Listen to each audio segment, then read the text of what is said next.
Phil Muscatello and FinPods are authorised reps of Money Sherpa. The information in this podcast is general in nature and doesn't take into account your personal situation. Shares for Beginners. Weekend Watchlist. G'day and welcome back to Shares for Beginners Weekend Watchlist, where we take a close look at an individual company that you may wish to consider for your watchlist. It's not a recommendation to buy, but a way for you to learn how Stockopedia screens for value. Joining me today is Elio D'Amato. G'day, Elio. Yeah, g'day, Phil. Always a pleasure to be on. And we're going to be talking today about Johns Lyng Group, ASX code JLG, and that's Johns Lyng, Lyng. That's right, isn't it? Yes, that's correct. And look, I think I'll start by asking a question to the listeners, and that is, has anyone tried to build or renovate their house in recent times, let alone change a tap? You'll know how hard it is to get a tradesman at the minute. So being an investor who likes to smell the kitchen before I eat, if the tradies are busy, then that must be a good business. So my eye turns to Johns Lyng, JLG, as you mentioned. Now, they're not your typical Toyota Hilux tradie per se. They're a global business now with over 2,300 employees and some 14,500 subbies working for them. And they've got 51 locations in the US, I believe. I was reading the report this morning. Yeah, that's a growing and expanding part of the business and part of the exciting thematic with regards to supporting JLG, though their presence and home base still remains Australia and New Zealand. But that US story is definitely one to get excited about. And you most probably know that I always like companies with a bit of history, and it seems it's their 70th birthday this year. Yeah, initially started down here in Melbourne town and now a global business with 5 divisions, or what they call pillars, one being insurance and building restoration services, the other strata services. They've got essential home services, disaster recovery, and now their 5th, the US business, as you described there, where they're basically trying to replicate everything they do here over there. And look, that's actually been going quite well for them. I mean, let's take the example of Hurricane Ian, which last year was their first catastrophic event that they actually covered. Now, it was the 3rd most costly weather event in US history. Its subsidiary, JLG's that is, MakeSafe, they got a lot of that repair work. And really, this is only the tip of the iceberg, pardon the pun, in our view, with regards to what is happening in the US. So they've got a long-established and growing relationship with all the big insurers, particularly in Australia and New Zealand. Now, you can take your pick from state governments through to QBE, AIG, IAG, AAMI, and any other insurance acronym you can think of, basically. If we need them, they're there. They're always around the corner. They're basically servicing the entire repair space. This is a big part of the business, isn't it? Their relationship with insurance companies and insurance brokers and so forth. And it is a very important part, and we'll get to the risks, which we'll talk about later, but some of those risks are mitigated by the fact that no insurance partner actually makes up more than 4% of their total revenue. So notwithstanding how important they are as a key driver for the business in regards to its ongoing BAU business, as they call it, business as usual, despite how important they are, not one single insurer is the be-all and end-all, as it were, and that adds an element of defensiveness to their earnings. And they're growing via acquisition at the moment, aren't they? Yeah, well, not only by that, but also organically. But you're right, they are making some very shrewd acquisitions at the moment, which is giving them geographical reach as well as cross-selling opportunities. It made 5 last financial year. It's made 2 since, and there's more to come. And they want to really serve to further consolidate that view and expand, particularly in the US. And let's face it, for smaller operators, it's tough out there. So consolidation is ripe. Now, this is actually interesting because you would think at the moment that property development was just a license to print money, given what we hear in the news every day. And yet, more than any other industry, property developers and restorers and the like, well, they're the ones that are more prone to going broke. So JLG operate in a challenging sector, but they have proven in my eyes that they can deliver. And the challenges that others face support their ongoing buying and the strengthening of their business. To be frank, they've been quite good at it, and they have a unique model with regards to the way they acquire these businesses, which is working really well. And I don't suspect that to change anytime soon.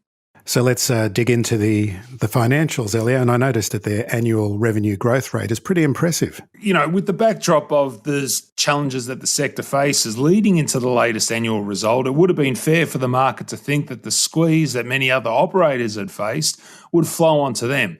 But they took they took the demolition ball to that perception, absolutely crushing it. They grew total revenue and profit by over 40%. And even though expenses did rise, as they did for the whole sector, of course, they kept them under some very tight control. And margins were actually the most impressive bit of this result, in my view. And how has inflation impacted their bottom line? I was reading in their annual report this morning that that is something that has really had an impact in the last financial year. Yeah, but here's the thing. Margins actually improved in most of the divisions, with the exception of commercial construction, where they did fall off quite poorly. But they've actually forecast for margins in the BAU part of their business to improve. Now, while they don't forecast for the catastrophic events part of their business, like many of the pathology businesses that we saw during COVID, last year, likewise, they actually saw an improvement in their margins. So you ask me how they're dealing with inflation, I say better than most of us at the moment, to be honest. Are you picking shares on gut instinct? Buying on press tips or rumours? Do you struggle to find the time to keep up with the research and analysis that goes into evaluating potential stocks? Stockopedia are pleased to offer a special deal to listeners of this podcast, a 14-day free trial and a 10% discount on the first year of membership. Sign up now at y.stockopedia.com/SFB. There's no better time to access the most comprehensive, easy-to-use investing toolbox for DIY share investors. 10% off, 14-day free trial and a 30-day money-back guarantee. That's y.stockopedia.com/SFB. It's important first to stress here that the company separates its BAU earnings from its catastrophic events earnings. So that's the business as usual again, just to clarify the jargon. Because obviously that's much easier to predict rather than whether there's going to be a hurricane, tornado, et cetera, et cetera. Yeah, so there's no risk in lack of risk, or there's you want the risk of a tornado. There's a risk of not getting that. Sorry, I'm just getting a little bit upside down there. Exactly. But I mean, if you accept the fact that so much as a cat being stuck in a tree helps earnings, then looking at that business as usual part of the business, the company's been doing incredibly well. They grew their revenues and profits there for the last 5 years, done so consistently, 31% actually most recently. And this is a direct result of their strategic acquisitions and their broader reach. Now, all this manifests in a strong quality score. We rate them at Stockopedia as 95 because their return on capital of over 20% and strong cash flows really helps them get up there relative to everyone else in the share market. Momentum is at 85, likewise a good score driven mainly by analyst momentum, improving their forecasts for the company, and the fact that the stock knocked it out of the park, beating their expectations last time round. Now, the value factor is where the stock is most challenged. They've got a rapidly rising asset book, PE of 27, EV to EBITDA of 14, and their dividend yield forecast is below 2%. So it's not dirt cheap, but for a defensive business with growth aspirations, I reckon it's worth it. And at the end of the day, when you need them, much like a tradie. So Stockopedia has this company classified as a high flyer. What does that mean? Quite simply, they're high-quality businesses where there is momentum behind them. And momentum in this case with JLG is from the analyst fraternity. So high flyers are companies that have those great qualities, but on the valuation side are a bit challenged. Now, JLG is actually not a disaster case in that respect. I mean, stocks like WiseTech, Pro Medicus, Technology One, they historically have traded at much higher valuations than what a JLG has. So it meets that definition of high flyer because it's high quality and momentum's behind it at the moment. But in that definition, it's not your typical high flyer whereby normally valuations are at nosebleed levels. Whereas with JLG, I think they're actually quite fair at the moment given what lies ahead of them. And is strata management part of that business as usual sector of the company? Yeah, it is. And actually, that's another big part of their future outlook, particularly given that there's such a strong fit relative to the services they provide everyone else. Strata management is actually one that they expect to achieve quite a bit of success from.